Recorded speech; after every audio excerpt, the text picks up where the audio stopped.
오늘 본문 말씀은 예수님께서 우리가 마지막 날에 어떤 모습을 가지고 지금 현재 살아야 마지막 날에 신앙을 인정받을지에 대해서 말씀하는 두 번째 내용입니다.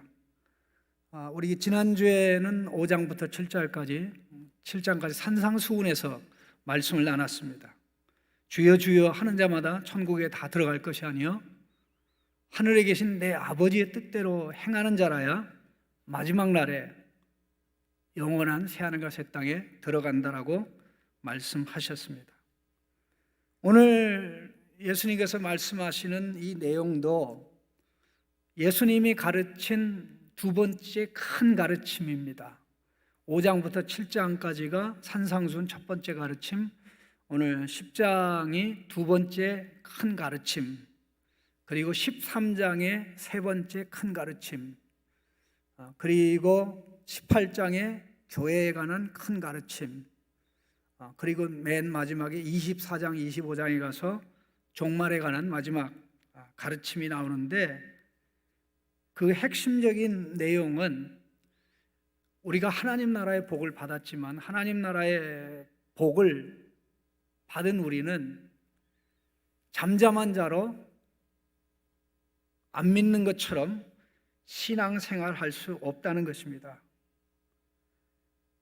제자들을 부르시는 내용이 앞부분에 쭉 나오고, 제자들이 복음을 들고 현장에 나가면 핍박이 기다리고 있다, 박해가 기다리고 있다, 국가 지도자가 또 지역 지도자가 심지어는 안 믿는 가족이 핍박을 하게 되는데, 이것은 예수님이 재림하시는 그날까지 지속된다. 그렇다면 이런 상황에 어떻게 살아야 되느냐? 하나님만을 두려워하면서 사람은 전혀 두려워하지 않고 예수님 인정하는 신앙, 그 신앙이 마지막 날에 우리 주님께서, 재림하시는 주님께서 인정하는 종말의 신앙이라는 것입니다. 오늘 이 말씀을 가지고 생각하는 가운데 우리의 신앙이 인정받는 신앙으로 나갈 수 있게 되는 은혜와 자극이 있기를 주님의 이름으로 축복합니다. 제일 먼저 기억을 해야 될 것은 핍박은 선택 과목이 아니라 필수 과목이라는 사실입니다. 선택 과목은 뭐죠? 해도 되고 안 해도 되고, 내가 원하면 하고 싫으면 안 해도 되는, 필수 과목은 모두가 다 의무적으로 해야 되는 겁니다. 초등학생 같은 경우 아마 중학교가 선택 과목이 있는지 모르겠습니다만은 어쨌든 그 이상 대학에는 공동 필수가 있고 선택 과목이 있는데, 공동 필수라는 것은 모든 사람이 다 하는 겁니다. 핍박이 그와 같다는 것입니다.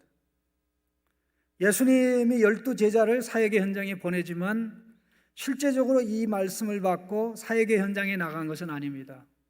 마침내 사역의 현장에 나간 것은 28장, 예수님이 죽었다가 다시 살아나실 때 이제 온 세상으로 나가게 됐고, 그와 같은 사명은 저와 여러분에게도 동일하게 주어지는 것입니다. 그런데 놀라운 것은 예수님이 우리를 삶의 현장에 보내는 그것은 이리들이 으르렁거리는 곳이라는 말씀입니다. 16절 말씀에 보라 내가 너희를 보내니 양을 이리 가운데 보낸 것 같도다. 이리 같은 세상이라는 겁니다. 이리가 양을 잡아먹으려고 하죠.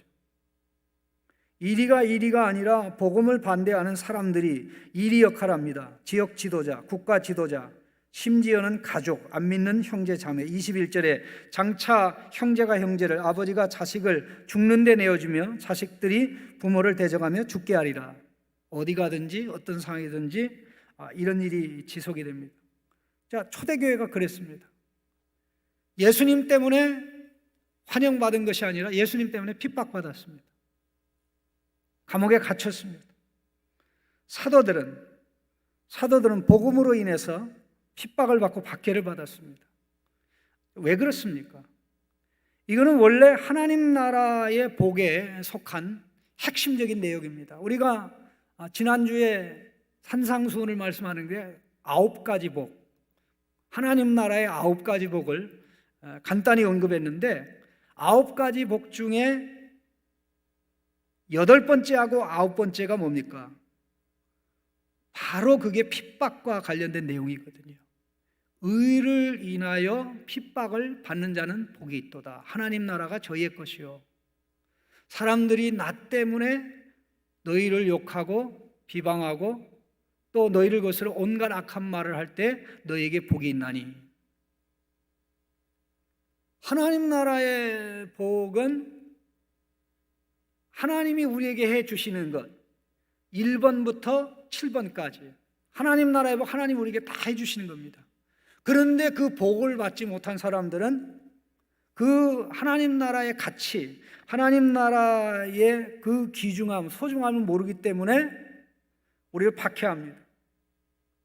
오늘 말씀에도 이 신자가 받은 복은 사람들에게 드러나지 않은 것입니다. 26절에 그런즉 그들을 두려워하지 말라. 감추어진 것이 드러나지 않을 것이 없고 숨겨진 것이 알려지지 않을 것이 없느니라. 27절에 내가 너희에게 어두운 데서 이르는 것은 광명한 데서 말하고 너희가 귓속말로 듣는 것을 집 위에서 전파하라. 즉 우리가 누리는 하나님 나라의 복은 눈에 보이고 사람들이 만질만 하고 은행에 돈으로 저금해 놓고 이야 그렇구나 이렇게 되는 것이 아니고 그 은혜를 하나님 나라의 선물을 받은 사람이 신앙이 자라가는 만큼 그 가치를 알고 내게 주어진 하나님 나라의 복이 어마어마하다는 것을 인식하게 되는 겁니다. 그래서 하나님 나라의 복이 지난주에 말씀드렸듯이 뒤에서 우리를 등 떠밀고 또 앞으로 받을 복이 앞에서 우리를 당겨서 하나님 나라의 백성으로 당당하게 살아가도록 하는, 그래서 그렇게 살아갈 때 마지막 날에 그 나라의 새하늘과 새 땅에 들어가게 된다는 사실입니다. 초대교회가 어땠습니까? 사도들이 그렇게 고난을 받았습니다. 그들이 박해를 받았습니다. 그들이 박해를 받고 고난을 받을 때 그들은 낙심하지 않았습니다. 오히려 고난을 허락하신 하나님께 감사하고 고난의 자격을 주신 우리 주님께 기뻐해서 어쩔 줄 몰랐습니다. 사도행전 5장 41절에 보면 사도들은 그 이름을 위하여 능력을 받는 일에 합당한 자로 여김을 기뻐하면서 공의 앞을 떠났다고 하였습니다. 예수 믿는 것은 고난의 학교에 입학하는 것입니다. 고난의 학교에 입학해서 이 고난의 과정을 이수할 수 있는 사람은 내게 주신 그리스도가 십자가 부활을 통해서 우리에게 가져다 주신 하나님 나라의 복이 귀중하고 소중한 것을 아는 사람들은 고난 가운데 오히려 힘을 얻고 용기를 얻고 당당하게 나아가게 될 것입니다. 예수님이 말씀하신 씨 뿌리는 자의 비유에서 돌짝밭에 관한 언급이 나옵니다. 돌짝밭은 뭡니까? 환난이나 핍박이 올 때 말씀을 포기한다고 그랬습니다. 환난이나 핍박이 올 때 하나님의 말씀, 하나님 나라의 말씀, 하나님 나라의 복음을 포기하는 이유가 뭡니까?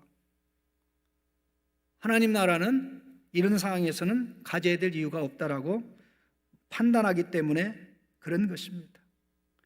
이것은 잠시 잠깐 있다가 없어질 것이 아닙니다. 역사적으로 보면 기독교는 핍박을 받아왔습니다. 거의 300여 년 동안 핍박을 받아왔습니다. 로마의 공인 이후부터 핍박이 없어졌지만, 그러나 개별적으로 보면 복음이 처음 어느 나라에 어느 부족에 들어갈 때 핍박이 시작이 됩니다. 대한민국도 마찬가지입니다. 언제든지 어디에든지 복음이 전파되는 초창기에 핍박이 있습니다. 가정적으로, 개인적으로, 또 지역 사회에서. 그러나 마치 지금은 핍박이 없는 것 같지만 우리 주님이 재림하실 시점이 되면 핍박은 또 증폭이 됩니다. 증폭이 되어지는 그런 상황이 되기 때문에 작은 핍박에서 견디고 이겨낼 수 있는 신앙으로 우리가 단련되고 훈련되지 않으면 큰 핍박 앞에서 감당할 길이 없습니다. 22절 말씀에 너희가 내 이름으로 말미암아 모든 사람에게 미움을 받을 것이나 끝까지 견디는 자는 구원을 받는다고 그랬습니다. 끝까지 견디는 자는 마지막 날에 새하늘과 새 땅에 들어가는 인정받는 성도가 된다라는 말씀입니다. 핍박은 그렇기 때문에 우리의 신앙을 점검하는, 또 우리의 신앙의 불순물을 제거하는, 예수 믿기 때문에, 예수 믿으라고 하기 때문에 핍박받는 거지, 예수 믿는 우리가 불신자처럼 살기 때문에 어려움을 당하고 조롱을 당하고 비난당하는 것은, 그것은 핍박이 아닙니다. 절대 핍박이 아니에요. 예수 잘못 믿어서, 불신자처럼 살아서, 불신자처럼 말해서, 안 믿는 사람보다 더 악하게 살아서 조롱받는 것은 핍박이 아니다. 십자가도 아니다. 우리는 이 부분에 대해서는 아주 명확하고 분명한 이해가 있어야 됩니다. 우리 주님이 오시는 그날까지 23절에 그렇게 말씀했습니다. 이 동네에서 너희를 박해하거든 저 동네로 피하라. 내가 진실로 너희에게 이르노니 이스라엘의 모든 동네를 다 다니지 못하여 인자가 오리라. 예. 우리 주님이 재림하실 때까지 여기저기에서 크고 작은 핍박이 진행이 됩니다. 그러나 감사하게도 핍박은 교회를 건강하게 만들었지 교회를 망하게 만들진 않았습니다. 오히려 평안한 것이, 오히려 형통한 것이, 오히려 잘된 것이 교회로 하여금 세상과 타협하게 만들었다는 사실을 기억하면, 우리가 이 코로나를 통해서 정말 어떤 핍박에도 굴하지 않는 신앙이 된다면 영원히 가치 있는 복을, 영원히 가치 있는 보화를 갖게 됐다고 우리가 자랑하지 않을 수 없게 될 줄로 믿습니다. 자, 이런 상황에서 우리가 어떻게 해야 되겠습니까?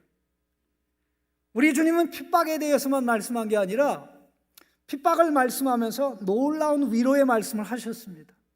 그 위로의 말씀이 24절부터 31절까지의 내용입니다. 예수님께서 두려워하지 말아라, 두려워하지 말아라, 두려워하지 말아라 3번을 말씀하셨습니다. 너희들을 핍박하는 자들을 두려워하지 마라. 너희들을 박해하는 자들을 두려워하지 마라. 두려워할 거 하나도 없다. 사람들이 박해하고 핍박하고 어렵게 하는데 두려워할 것 없다. 하나님 아버지만 두려워하면 된다. 하나님 아버지만 두려워하는 신앙을 가지면 언제 어떤 상황에서도 버틸 수 있고 이길 수 있다는 겁니다. 이런 위로의 말씀을 하면서 3가지 대략적인 이유를 밝히셨는데, 첫 번째는요 24절 25절입니다. 여기 제자가 그 선생보다 또는 종이 그 상전보다 높지 못하니, 25절에 제자가 그 선생 같고 종이 그 상전 같으면 족하도다. 집주인을 바알세불이라 하였거든 하물며 그 집 사람들이랴. 이 말씀을 통해서 예수님이 하시는 내용이 무엇입니까? 제자들은 예수님이 받은 핍박보다 더 큰 핍박을 받지 않는다는 것입니다. 제자들은 예수님이 받은 고난보다 더 큰 고난을 받도록 우리 예수님께서 허락하지 않는다는 것입니다. 믿으십니까? 나는 예수님보다 더 많이 고생했어. 나는 예수님보다 십자가를 더 많이 졌어. 아마 예수님은 나한테 미안하다고 그럴걸? 그렇게 얘기할 수 있는 성도는 없겠죠. 어떠한 박해를 당하고 어떠한 어려움을 당한다고 할지라도 예수님이 당한 이 십자가의 고난과 아픔과 저주라는 것은 상상할 수 없는 그런 것입니다.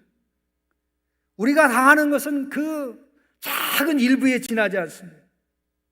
내가 예수님보다 더 크게 고난 만나서 절대 고난에 있어서 예수님을 능가하지 못한다. 핍박에 있어서 예수님을 능가하지 못한다. 혹시 우리 성도님 중에 태어날 때 그 갓 태어난 여러분을 죽이려고 국가가 권력을 동원해서 여러분의 집을 수색한 적이 있습니까? 예수님은 어땠어요? 태어나자마자 예수님 죽이려고 난리가 나지 않습니까? 예수님은 태어나면서부터 고난이 시작이 된 겁니다. 우리는 그렇지 않습니다. 두 번째 기억을 해야 될 것은 핍박하는 자들이 우리를 죽일 수는 있다는 겁니다. 그러나 죽이는 게 전부라는 말씀을 우리 주님이 하셨습니다. 28절에 몸은 죽여도 영혼은 능히 죽이지 못하는 자를 두려워하지 말라. 몸은 죽이지만 그 이상은 못하는, 그러니까 육신의 생명은 끝을 내지만 육신의 생명을 끝을 낸 다음에 사람들은 우리를 지옥불에 던져넣지 못한다는 것입니다. 그게 전부 다라는 거예요. 그게 전부 다라는 거예요. 우리가 두려워해야 된다면 죽은 다음에 우리를 지옥불에 던져넣을 수 있는 분을 두려워해야 된다는 거죠.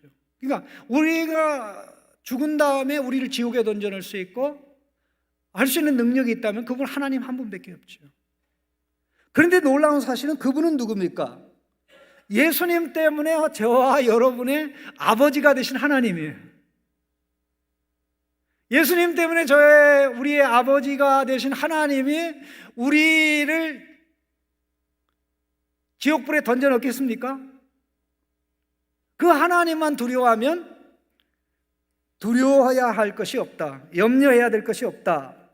이 말씀을 다시 한번 주목해서 보시면은요, 오직 몸과 영혼을 능히 지옥에 멸하실 수 있는 이를 두려워하라. 몸과 영혼을 능히 지옥에 멸하실 수 있는 분이라고 그랬습니다. 몸과 영혼. 자, 사람이 죽으면 몸은 어떻게 됩니까?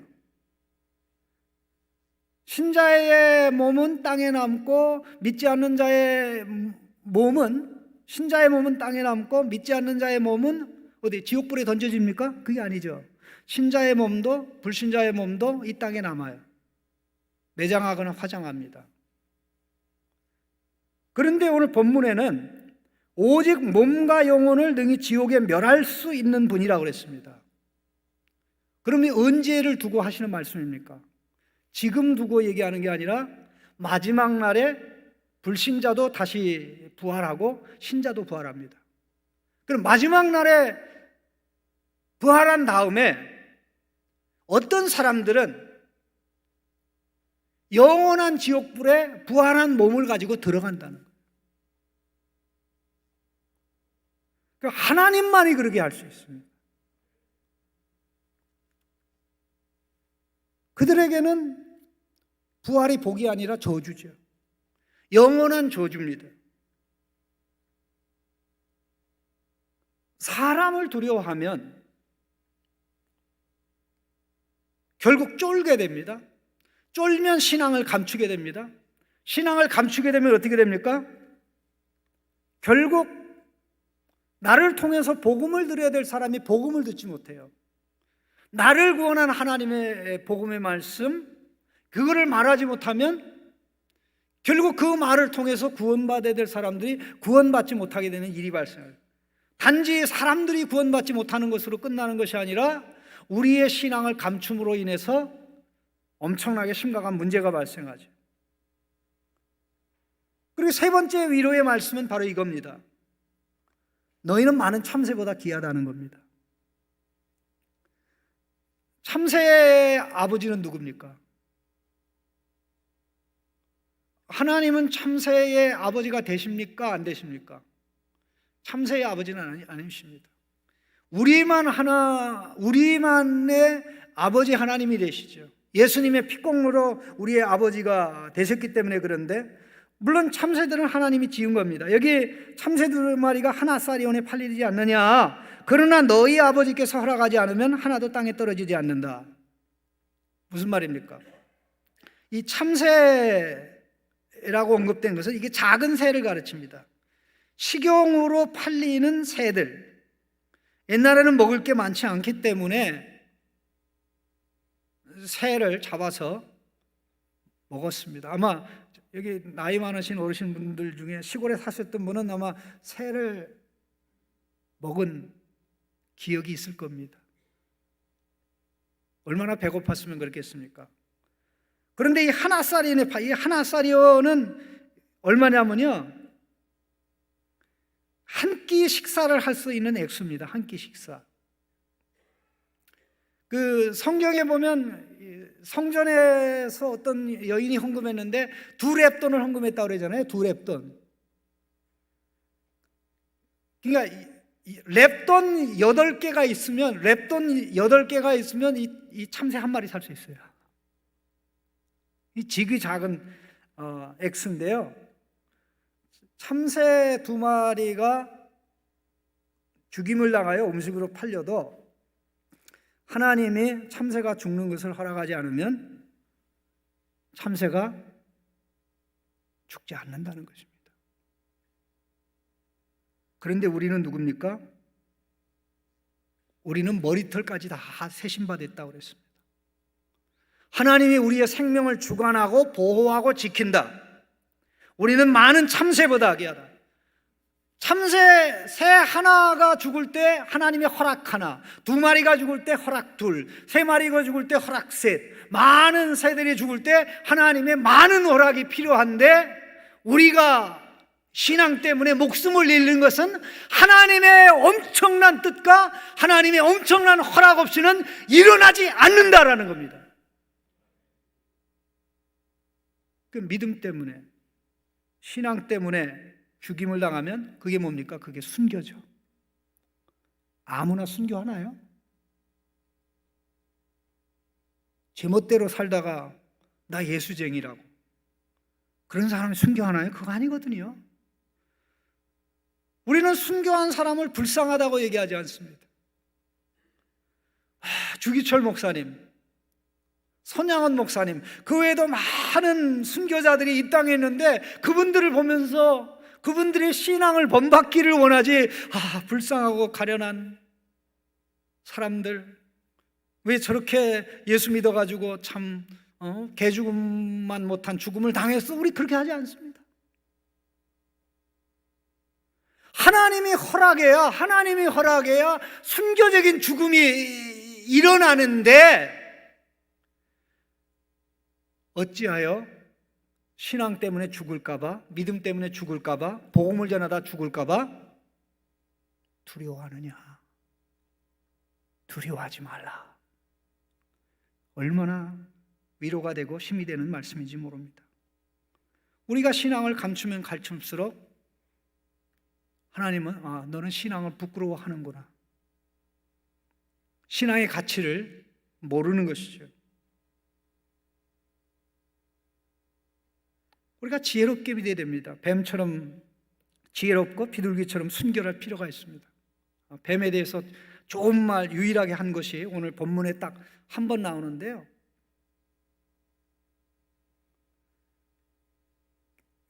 옛날에는 이렇게 기도하다가 도시락 놓고 기도하는 사이에 이렇게 도시락이 없어지는 일들이 많이 있어요.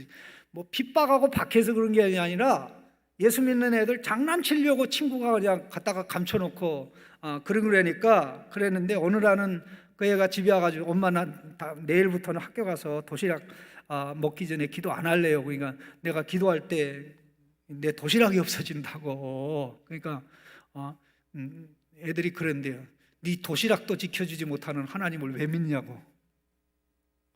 지혜롭게 뭐라 그래야 되겠어요? 내일 기도할 때는 도시락 붙잡고 기도해라. 아니면 눈 뜨고 기도해라. 눈 뜨고 기도하면 하나님 안 들으시나요? 성경에 눈 감고 기도하라는 말 없습니다. 지혜가 필요합니다. 예수님 당시에도요, 골방신앙을 견지하던 사람들이 있습니다. 지켰던 사람들이 있습니다. 내가 숨기고 있다는 거죠. 내가 말하지 있지 않음으로 인해서 유익을 얻을 수 있죠. 그러나 하늘에서 보시는 하나님께서는 너 내 자녀인 것을 부끄러워하는구나, 내가 너에게 준 이 하나님 나라의 복에 대해서 대수롭지 않게 생각하는구나, 그렇게 할 수가 있죠.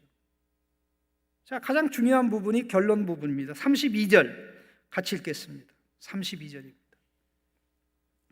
누구든지 사람 앞에서 나를 시인하면 나도 하늘에 계신 내 아버지 앞에서 그를 시인할 것이요. 33절에는 사람 앞에서 나를 부인하면 나도 하늘에 계신 내 아버지 앞에서 그를 부인하리라. 자, 여기 사람 앞에서라는 표현에 귀를 기울일 필요가 있습니다. 여기에 언급된 사람은 어떤 사람일까요? 좋은 사람일까요? 나쁜 사람일까요? 예수 믿는 사람일까요? 예수 안 믿는 사람일까요? 예수 믿든지 안 믿든지 상관하지 않는 사람일까요? 예수 믿는다고 괴롭히고 핍박하고 박해하는 사람일까요? 예수 믿는다고 핍박하고 박해하고 괴롭히는 복음의 대적자들을 가르칩니다. 주목하시기 바랍니다. 막연한 사람이 아니라 누구든지 사람 앞에서라는 말은 누구든지 그러한 사람들 앞에서 복음 예수 믿는다고 고백하고 예수 믿으라고 말하는 사람을 핍박하는 자들, 거기에는 부모가 있을 수 있고 형제가 있을 수 있고 지역 사회 지도자가 될 수 있고 국가의 지도자가 될 수 있고 가격 단체의 단체장이 될 수 있고 또 직장의 동료가 될 수 있습니다. 그런 자 앞에서 당당하게 나는 예수 믿는 사람이요, 당신도 예수 믿기 원합니다라고 담대하게 고백하는 사람을 우리 하나님께서, 예수님께서 하나님 앞에서 하나님의 아들로 예수 믿는 자로 인정한다는 겁니다. 바로 그들이 마지막 날에 새하늘과 새 땅에 들어가는 성도가 되는 것입니다. 예수님 당시에도 이런 자들이 많이 있었습니다.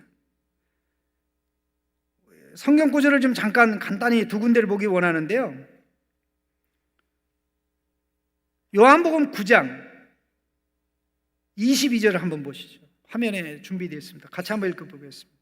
9장 22절입니다. 그 부모가 이렇게 말한 것은 이미 유대인들이 누구든지 예수를 그리스도로 시인하는 자는 출교하기로 결의하였으므로 그들을 무서워함이라. 이 부모가 누구냐면요, 예수님이 태어날 때부터 장림되어 구걸하는 이 사람을 진흙을 이겨 가지고 실로암 못에 보내서 그 사람이 씻게 됐어요. 깨끗하게 됐어요.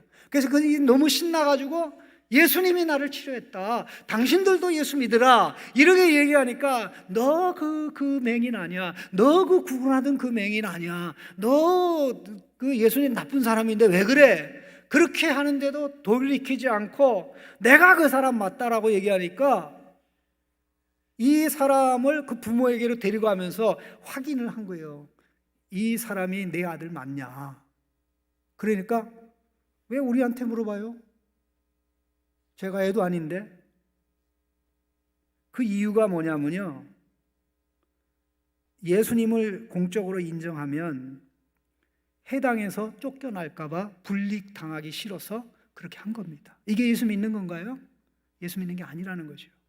핍박 앞에서도 당당하게 신앙을 고백하고 내 신앙을, 또 복음의 신앙을 자랑할 수 있어야 된다는 거죠. 자, 요한복음 12장 42절 43절입니다. 같이 읽겠습니다.